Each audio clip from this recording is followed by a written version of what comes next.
estamos começando mais um Nosso Viva Bem aqui na minha, na sua, na nossa TVE.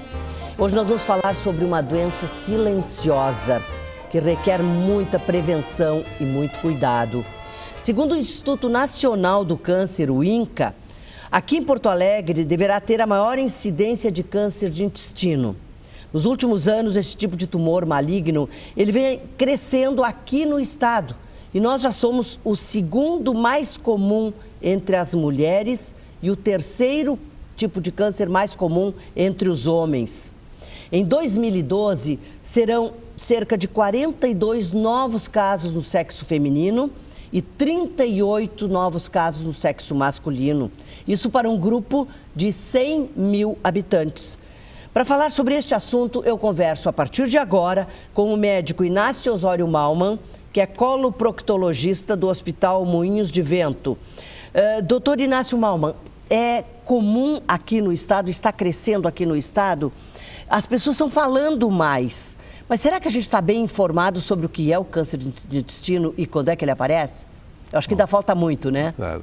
Bom, em primeiro lugar, agradecer a oportunidade de falar sobre o assunto e iniciando essa conversa, identificar o que é o câncer de intestino. Ah, exatamente. O que é isso? O câncer de intestino, nós nos referimos ao câncer que compromete o cólon, que é a parte conhecida do intestino grosso, o reto e o ânus. Ah, ok. O ânus tem uma incidência muito pequena dentro desse grupo. Corresponde a algo como 1 a 2% de todos os tumores. Então, nós vamos deixar ele de lado. Tá. Então, nós normalmente nos referimos a câncer de intestino como câncer que acomete o cólon, né, e o reto. O intestino delgado, ele costuma ser um segmento do nosso organismo muito saudável. Então, nós temos muito poucos tumores que comprometem o intestino delgado, intestino fino. Diferentemente do intestino grosso, que nós estamos vendo que é o assunto que nós vamos conversar. Que é o assunto que a gente vai tratar. Nós vamos conversar. Tá. Que é esse que falam muito, que está aumentando, que a partir de determinada idade, 50, 60, não sei que informação o senhor vai nos dar nesse caso, em que idade a gente deve fazer, mas que as pessoas estão falando, olha, está cometendo muito, está cometendo muito. Inclusive mais mulheres do que homens, né? Esses dados de predominâncias de mulheres sobre homens é uma predominância pequena. Certo. Nós não devemos nos referir a essa ideia de que, diferentemente, por exemplo, mama, né? Existe câncer de mama em homens. Claro, mas muito mais em mulheres. Pequeno. Então, claro. Vamos tratar esse assunto como de homens e mulheres. Perfeito, perfeito. Né? Para não haver uma distinção, já que essa diferença é pequena. O câncer é uma sequência de alterações, né, que a partir de células que estão sendo trocadas dentro do intestino, fazem cópias erradas, cópias doentes. Não sabemos por que isso acontece. Sabemos que alguns fatores predispõem a isso. Ah, perfeito. Mas não sabemos, né, como isso tudo ocorre. Temos até, casualmente, no intestino grosso, modelos de conhecimento sobre essas informações bastante avançados, mas ainda não conseguimos, né, eliminar todos eles. Então, essa célula que vai se copiando, ela vai, ao longo do tempo, né, se transformando num risco aumentado para se transformar num câncer. Por isso chamamos de doença silenciosa, a gente não sente nada. Exatamente. E isto leva talvez 8, talvez 10, talvez 15, já se fala em até 18 anos, como o tempo que isto leva para que se transforme num câncer. Aí eu lhe faço aquela pergunta que uma pessoa leiga realmente vai fazer. Quais são os sintomas? Quando é que eu sei que vai me dar ou que eu já estou com alguma coisa? Que sintomas para procurar o médico? De uma maneira geral, essa fase pequena, ela é realmente silenciosa. E este é o nosso grande problema. Nós não temos sintomas ou não temos sintomas específicos de alterações de tumores no nosso intestino. Dá uma cólica, dá uma diarreia, muda o intestino. Alguns até comentam assim, agora meu intestino está bem. da Regularizou. qual regularizou, mas eu não fiz nada para que isso ocorresse.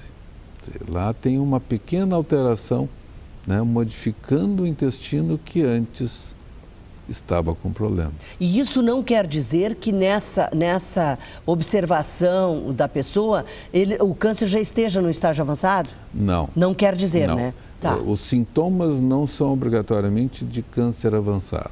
Certo. Tá? O nosso desejo exatamente é que se torne esse diagnóstico precoce, né? Que seja um tumor detectável em fase de melhor prognóstico e o melhor ainda, se nós pudermos tratar as lesões pré-malignas. Ah, perfeito. Que é, então, essa fase silenciosa, né, que a gente pode intervir em cima, né, destruindo os fatores, as lesões, né, que um dia podem se transformar num tumor E tem maligno. exames preventivos, para que eu posso chamar de exames preventivos, de detectar que já está havendo transformação?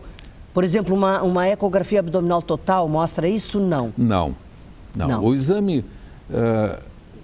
existem algumas necessidades que envolvem custo, envolvem equipamentos, e envolvem respostas dos exames. Né? Então, o exame padrão para a gente detectar lesões pré-malignas, né, é a colonoscopia ou a retossigmoidoscopia. São exames de endoscopia que visam olhar o intestino grosso, o reto e o intestino grosso. O primeiro exame, a colonoscopia, muita gente está pedindo, muitos médicos estão pedindo. Exatamente por isto. Estão pedindo para fazer o diagnóstico precoce. E por a cidade ser uma cidade que está com muitos casos. Não, isso não é uma coisa local. Não é local, é geral. Isso é um comportamento hoje, eu diria, universal. Universal, mundial. Certo. Me diga o seguinte, e que idade? A partir de que idade se deve fazer isso? Bom, aí a idade, ela acompanha a ideia de como os tumores de intestino se apresentam. Ah, ok. Então, por exemplo, se tem uma história familiar de tumores de intestino, nós temos nesse grupo de pessoas um risco aumentado. Como muitas doenças. Então, não quer dizer que seja hereditário, não vamos confundir, né? Mas tem uma propensão. Então vamos tentar orientar essa resposta. Maravilha, doutor, maravilha. Então, assim, 75% dos tumores de intestino não tem relação nenhuma com uma história familiar pregressa. É bastante alto. Esse é o grupo maior de pacientes. 75%. Dos outros 25%, nós vamos ter uma informação de que nós temos um familiar de primeiro grau. Quem são os familiares de primeiro grau? Pais, irmãos e filhos. É frequente a gente ter no consultório, porque a minha avó teve um tumor, meu tio teve, a esposa do meu tio. Esses não vão aumentar o risco, né, de uma forma, né, que justifique fazer exames a partir desta informação. Claro. Mas voltando então à história dos familiares de primeiro grau, tendo uma história de doença intestinal inflamatória, que é a retocolite ulcerativa ou a doença de Crohn, né, ou outros fatores que possam estar relacionados a aumento da gênese dos tumores de intestino. Então, este grupo de pacientes é recomendado que eles comecem de uma forma mais precoce. Os exames? Os exames. Aí nós estamos falando da colonoscopia. Certo, que é a mais comum, posso chamar? Vamos dizer que é o exame de referência. O exame de referência, perfeito. Depois disto, né, os outros pacientes, eles deverão fazer a avaliação a partir do aumento em que estes tumores começam a se tornar mais frequentes. O tumor de intestino não é um tumor de paciente jovem. Ele é um tumor que começa a aumentar em termos de incidência a partir dos 50 anos, do nosso primeiro meio século. Certo. Então, esse aumento começa a se tornar mais expressivo, né, a cada 4% a cada 10 anos de aumento. Então, nós vamos duplicando a cada década de vida a chance de ter um tumor de intestino, chegando até 4% aos 80 anos.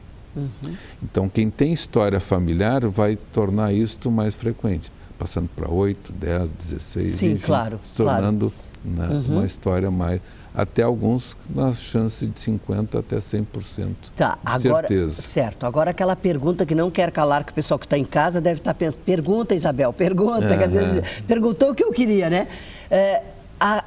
O processo de intervenção cirúrgica e de cura é bastante alto também. Sim, mas me permite voltar... Pois não, claro. Nós vamos falar sobre essa questão. Chegamos lá. Certo. Mas, então, quando é que se deve fazer a colonoscopia? Isso também é uma pergunta muito comum. Muito comum. Então, quando é que se deve fazer?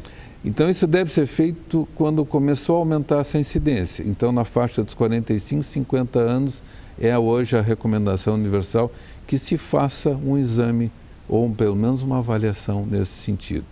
E isto depois vai ser repetido, talvez 5, 10 anos adiante.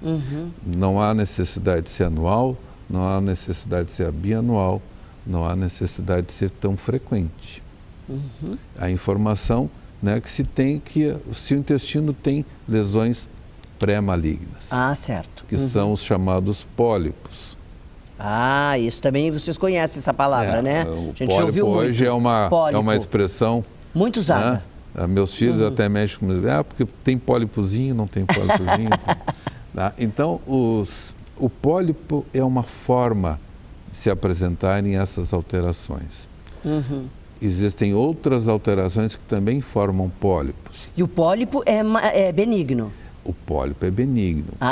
Isso é que é importante. E alguns pólipos vão se transformar em tumores. Outros não? Outros não. Ok. Tá? Então, isso é importante assim... Claro, e todos eles têm que ser retirados? Não obrigatoriamente. Não obrigatoriamente, tá. Os pólipos que nitidamente são inflamatórios, por exemplo, esses podem ficar ali, que não vão se transformar num câncer. Certo. E os outros que têm alguma possibilidade de serem adenomas, que é um tipo de pólipo, que é o que vai ter a transformação futura num carcinoma, num câncer, esses é que são o nosso foco de atenção. Perfeito. Então, tudo que é pólipo não é obrigatoriamente uma transformação para câncer. Certo. Nós vamos a um pequeno intervalo, doutor, mas a gente volta, temos ainda metade do programa para a gente falar de outras questões. Me parece que está sendo bastante esclarecida essa questão, já que a incidência é grande em Porto Alegre, no estado do Rio Grande do Sul. A gente vai falar mais sobre essa questão do câncer de intestino. Nós já voltamos e o nosso intervalo é bastante curto.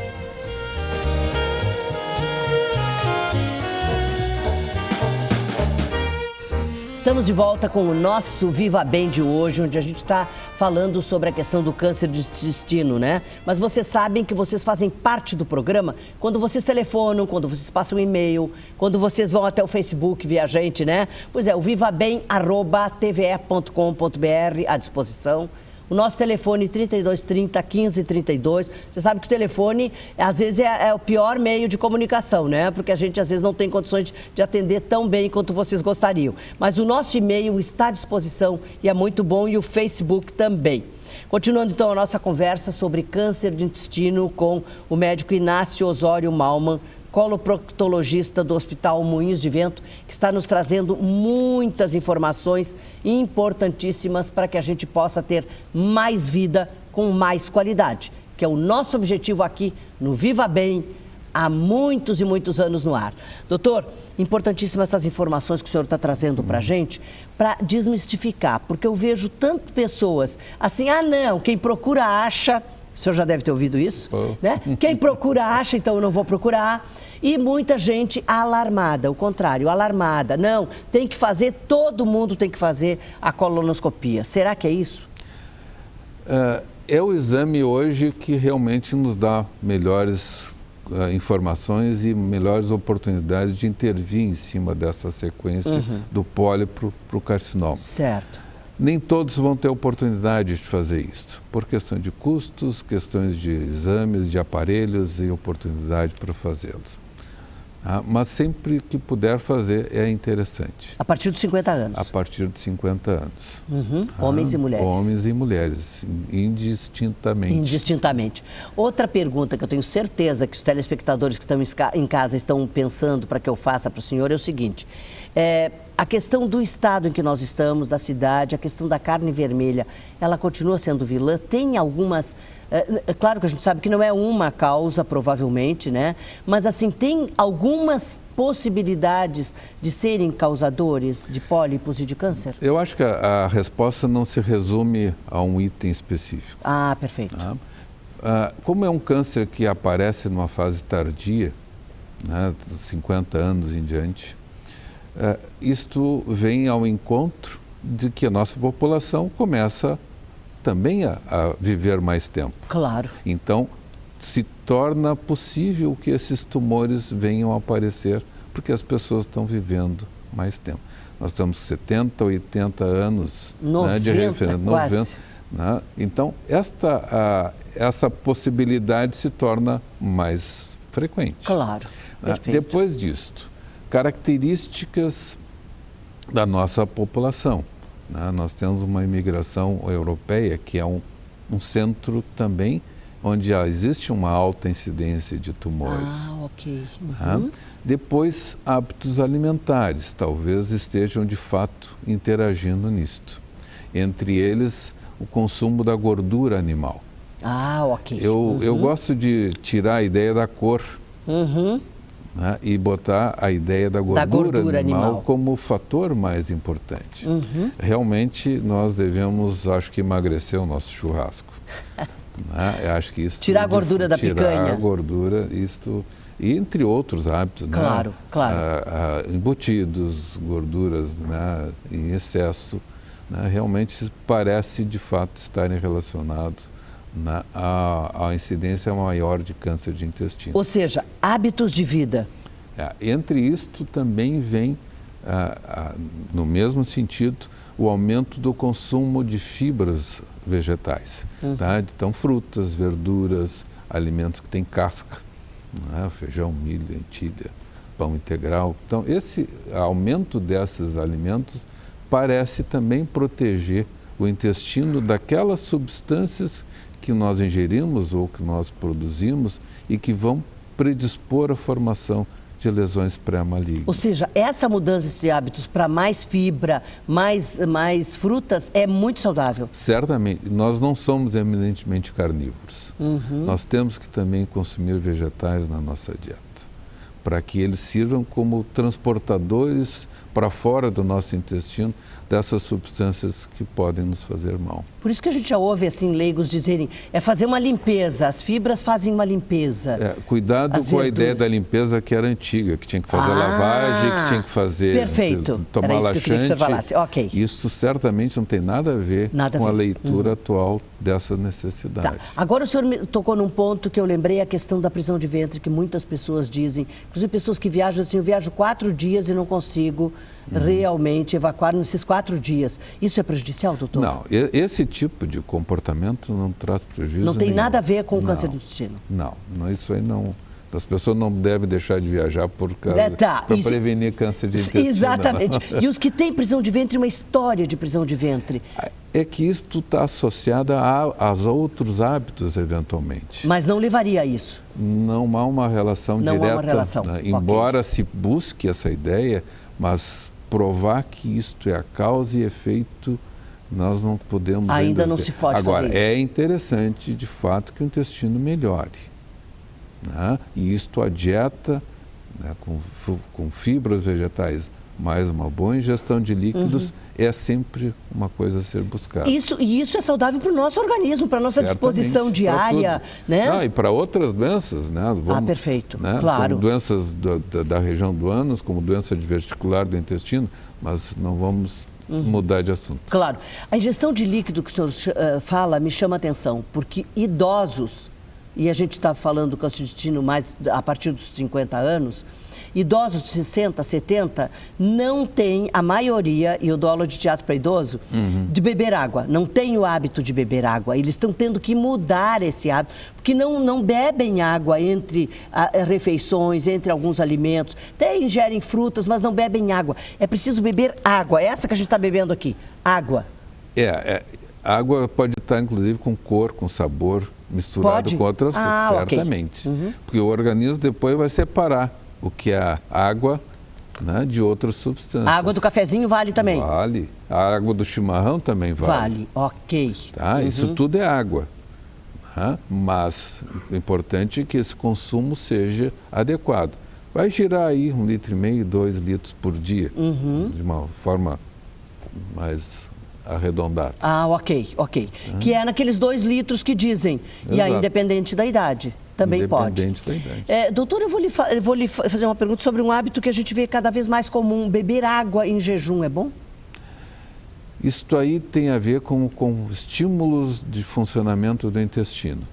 Ah, ok. Mas isso não entra no nosso assunto. Na prevenção que a gente está falando, né? Não entra então, no nosso... me parece que está ficando claro, a gente já está se encaminhando no final do programa, parece que está ficando claro que fazer o exame, né, a colonoscopia, a partir dos 50 anos, seria uma atitude das mais saudáveis para se ter uma boa saúde. Seria isso? Eu acho que não é só a ideia do exame. Ah, perfeito. Eu acho que é um conjunto de coisas e mudanças a serem, né, introduzidas. Então, por exemplo, diminuir gordura animal, aumentar o uso de vegetais na nossa dieta, atividade física, porque se sabe que existe uma relação, né, embora pobre, de que pessoas sedentárias teriam um aumento de câncer de intestino. Diminuir a obesidade. Provavelmente o cigarro também tem participação no câncer de intestino. Cigarro é vilão para tudo. É vilão. E o excesso do consumo de álcool. Então, mudanças de perfil de comportamento. Depois disto, né, nós devemos buscar na faixa etária adequada para isso, né, identificação de fatores de risco. Né, e aí, saber a história familiar, né, dos pacientes. Isso pode ser discutido com o seu médico. Depois disto, então, começar a ter uma informação como é que está seu intestino, que pode ser por um exame de fezes, buscar ver se tem sangue naquelas fezes.